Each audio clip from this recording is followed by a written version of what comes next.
ચોમાસાને લઈને હવામાન નિષ્ણાત અંબાલાલ પટેલે આગાહી કરી છે। દેશમાં વહેલું ચોમાસું બેસવાની અંબાલાલ પટેલની આગાહી છે। 10 થી 12મી મે દરમિયાન પ્રી મોન્સૂન એક્ટિવિટી શરૂ થવાની પણ શક્યતાઓ। 8 થી 12 જૂન દરમિયાન દેશમાં ચોમાસું બેસવાની આગાહી છે। રાજ્યમાં 28 જૂનથી મોટાભાગની જગ્યાએ વરસાદ પડવાની પણ શક્યતાઓ છે। રાજ્યમાં સાર્વત્રિક વરસાદ થવાની આગાહી છે। દક્ષિણ ગુજરાત અને દક્ષિણ સૌરાષ્ટ્રમાં ભારે વરસાદની શક્યતાઓ વ્યક્ત કરવામાં આવી છે। તો વલસાડ બનાસકાંઠામાં અતિ ભારે વરસાદની આગાહી છે। રાજ્યમાં 2 દિવસ બાદ આકરી ગરમી પડવાની પણ અંબાલાલની આગાહી છે। મધ્ય ગુજરાતમાં તાપમાન 43 ડિગ્રીને પાર થવાની શક્યતાઓ છે। તો વડોદરા, આણંદ, અમદાવાદમાં 42 ડિગ્રીથી વધુ તાપમાન રહેશે। કાળઝાળ ગરમી તો પડી જ રહી છે, પરંતુ સાથે સાથે ચોમાસું કેવું રહે તે પ્રકારે માહિતી મેળવવા માટે હાલ આપણે આગાહીકાર અંબાલાલ પટેલ પાસે ઉપસ્થિત છીએ। એમની સાથે વાતચીત કરીશું, એમને પૂછીશું, આપ જણાવો ચોમાસું કેવું રહેશે? આધુનિક વિજ્ઞાન પ્રમાણે જોવા જઈએ તો અલ નીનોની સ્થિતિમાંથી લા નીનોની અસર થવાની શક્યતા વૈજ્ઞાનિકો દ્વારા થયેલ છે। એટલે એ પ્રમાણે જોવા જઈએ અને ગ્રહો પ્રમાણે પણ જોવા જઈએ તો આ વખતનું ચોમાસું જે છે એ વહેલું આવવાની શક્યતા રહે છે અને મે માસના અંતમાં અરબ સાગરમાં હલચલ જોવા મળશે। બંગાળ ઉપસાગરમાં તો 10 થી 12મીમાં હલચલ જોવા મળશે, પરંતુ શરૂઆતનું ચોમાસું વહેલું આવવા છતાં જુલાઈ મહિનામાં વરસાદ સારો પડવાની શક્યતા રહે છે। ઓગસ્ટ સપ્ટેમ્બરમાં પાછો વરસાદ સારો થવાની શક્યતા રહે છે।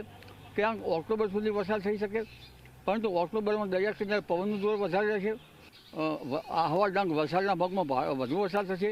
દક્ષિણ ગુજરાતના ભાગમાં વધુ વરસાદ થશે। કોઈ ભાગમાં ભારે વરસાદ થશે। જૂનાગઢ, દક્ષિણ સૌરાષ્ટ્રના અમરેલીના ભાગમાં વરસાદ થશે।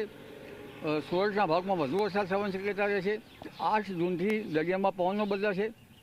8 થી 12 જૂનમાં શરૂઆતના વરસાદ આવી જવાની શક્યતા રહેશે। 15 જૂનથી પવનની ગતિ વધશે, એટલે 18 જૂન કે 19 જૂન પાસે આંધી વંટો સાથે વરસાદ થવાની શક્યતા રહેશે।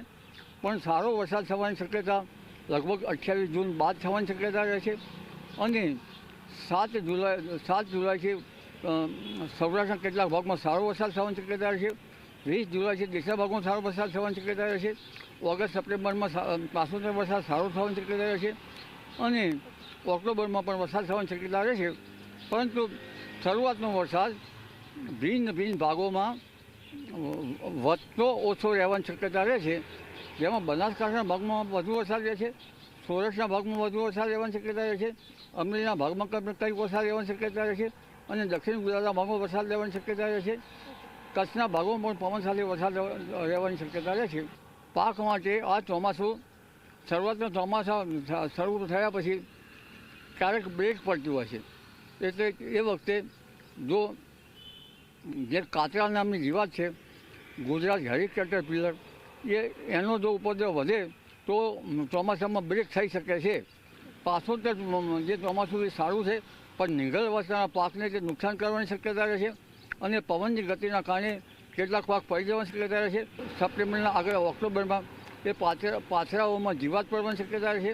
ખાસ કરીને જીવાત જે છે એ 13મી સપ્ટેમ્બર બાદ લગભગ ત્યાંની બાદ 27 સપ્ટેમ્બરથી 5 ઓક્ટોબર વચ્ચેમાં જે પાથરાઓ છે, ઓક્ટોબરની શરૂઆત સુધીમાં તેમાં જીવાત પડવાની શક્યતા રહે છે અને ઓક્ટોબર માસમાં દરિયા કિનારેના ભાગોમાં પવન સાથે વરસાદ થવાની શક્યતા રહેશે। જી બિલકુલ। તો આ વખતે જે ચોમાસાની શરૂઆત થવા જઈ રહી છે એ 7 દિવસ પહેલાં જ શરૂ થઈ જશે અને તેનું કારણ ગ્રહોની સ્થિતિ પણ છે, સાથે જ અલ નીનોની જે અસર છે તેના કારણે પણ આ વખતે ચોમાસું 1 અઠવાડિયા પહેલાં શરૂ થઈ જશે। કેમેરામેન ઉમેશ પરમાર સાથે સપના શર્મા, ઝી 24 કલાક, ગાંધીનગર।